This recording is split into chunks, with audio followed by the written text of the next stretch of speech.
Hace unas semanas estuve platicando acerca de Rodolfo Mata.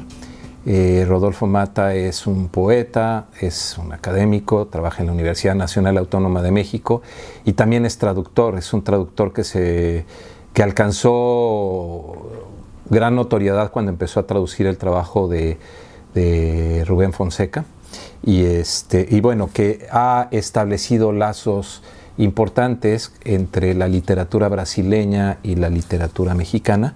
Rodolfo Mata en esta ocasión nos lee 3 poemas de su trabajo que son fabulosos. Los 3 poemas están ya disponibles en nuestro canal de YouTube y yo estoy seguro que les van a encantar porque son buenísimos los textos.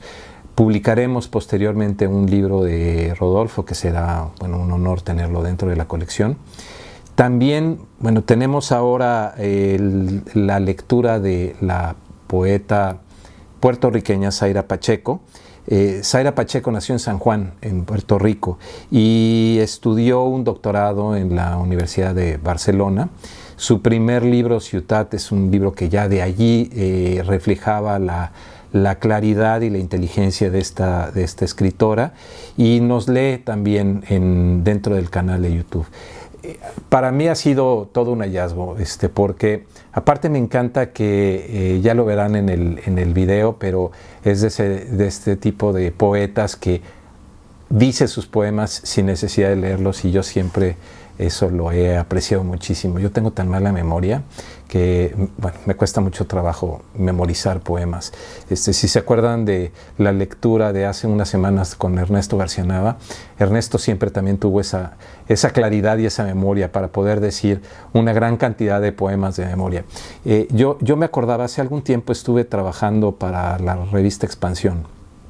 Les estuve haciendo algunos trabajos que tenían que ver con video y televisión, y en una reunión editorial donde estaban, bueno, todos los directores de las diferentes revistas, algunos que se volvieron amigos míos, algunos ya yo los conocía. Me acuerdo que de pronto uno de los editores empezó a decir de memoria versos de Lope de Vega. Yo estaba asombrado porque entre todos empezaron a contestar, y era una especie como de batalla de la memoria y de volver a esa tradición de decir los poemas de memoria, que a mí me parece fantástico, porque si tú memorizas los poemas y los puedes empezar a decir, poco a poco ese lenguaje en primer lugar permea, y por otro lado hay algo que funciona dentro de tu mente de estar repitiendo los versos de alguien que meditó sobre las palabras. Creo que es algo notable, y ustedes lo van a ver en el video de Zaira, que es muy, muy bonito. Aparte es un video muy limpio.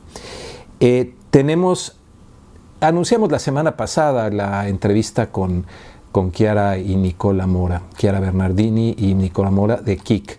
Y bueno, la entrevista, yo pensaba que iba a ser una entrevista de 3 minutos, o sea, pensé que iba a ser algo súper breve, pero bueno, somos amigos, entonces se extendió un poco la plática, pero realmente el trabajo es muy, muy sólido, va creciendo, y nos gusta ver un grupo emergente que empieza a tener cada vez más audiencia.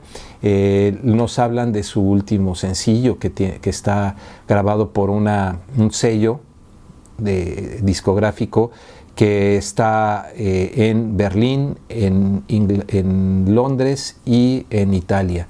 Y bueno, hablamos un poco de eso, y también hablamos un poco de cuál es el papel de un artista de pop, bueno, que no es pop, pero que le dicen el no wave, o ellos dicen dream pop, o yo les decía es post-punk o no es post-punk, en fin, todas estas categorías.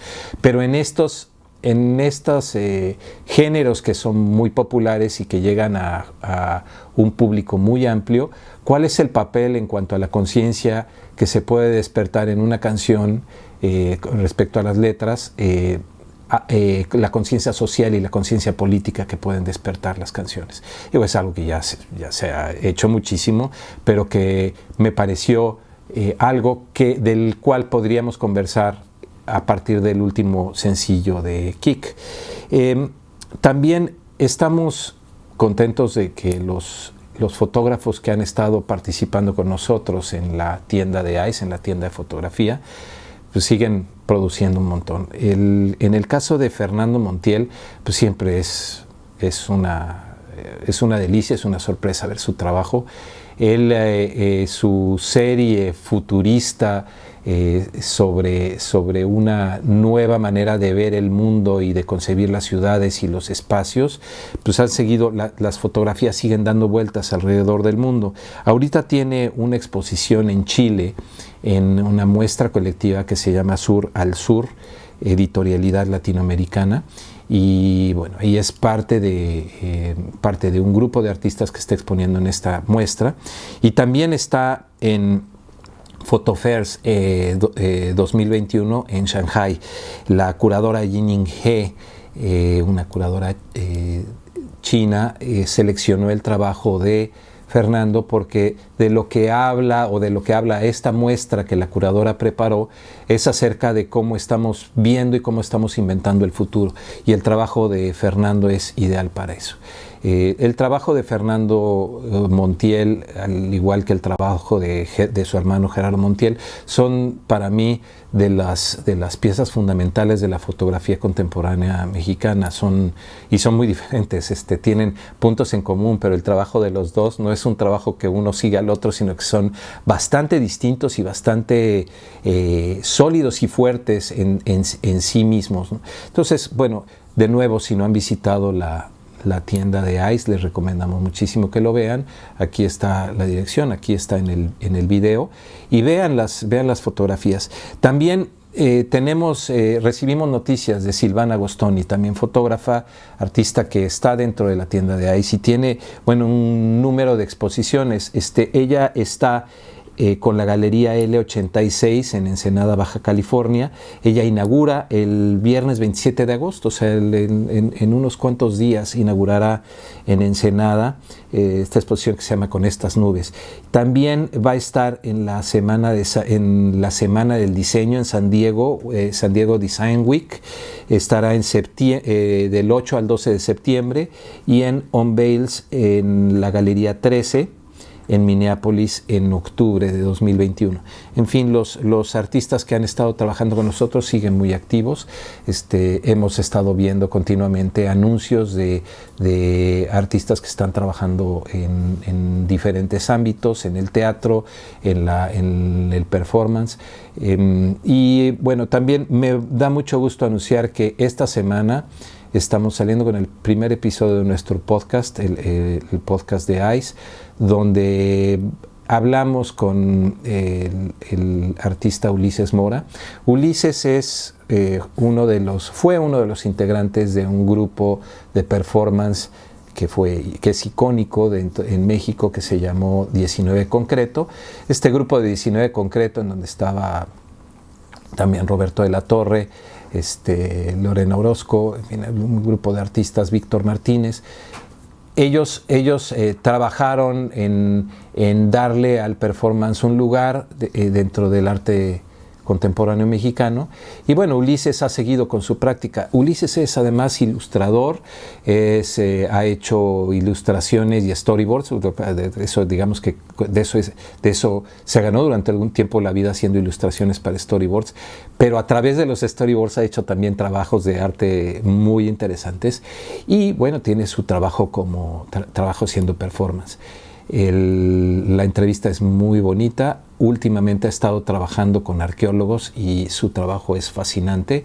Lo que hace es que une el trabajo de arqueólogos y los descubrimientos con una especie de retrato hablado que trabaja con artistas para hacer una especie de recreación remota. ¿No? Me recordó un poco a lo que hizo en su momento el grabador holandés De Bry. De Bry tiene este libro, bueno, tiene estos grabados, que lo que hacía es que le mandaban las cartas, los los conquistadores, ¿no?, que iban de España a América y enviaban sus cartas donde narraban lo que estaban encontrando en el Nuevo Mundo, y de Bry lo que hacía es que ilustraba a partir de lo que leía en las cartas, que es una especie de, pues se vuelve un retrato hablado en donde quien está ilustrando y quien fija la imagen y le da visualidad a estas ideas escritas no conoce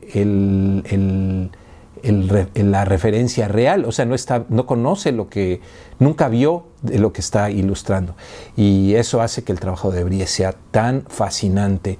Este libro de América de Bry, que se publicó hace ya bastantes años en Editorial Ciruela en español, es un libro bastante extenso que tiene todo esto. Y a propósito de este libro, sabemos también que el artista oaxaqueño, del que también ya hemos hablado, un buen amigo, Demián Flores, hizo un trabajo con estos grabados de Bry, incluyendo imágenes suyas y interviniendo los grabados de Bry para hacer una revisión de todas estas visiones de una América platicada, de una América contada. Entonces, bueno, es algo que da mucho de qué hablar y que se conecta con este trabajo que está haciendo Ulises Mora de arqueología. Bueno, pues esto es lo que hay en ICE. Esta semana pues va a ser una semana muy activa. Tenemos entonces videos, podcasts, exposiciones, y bueno, pues ojalá que nos veamos la semana que entra, y tenemos mucho más para ustedes.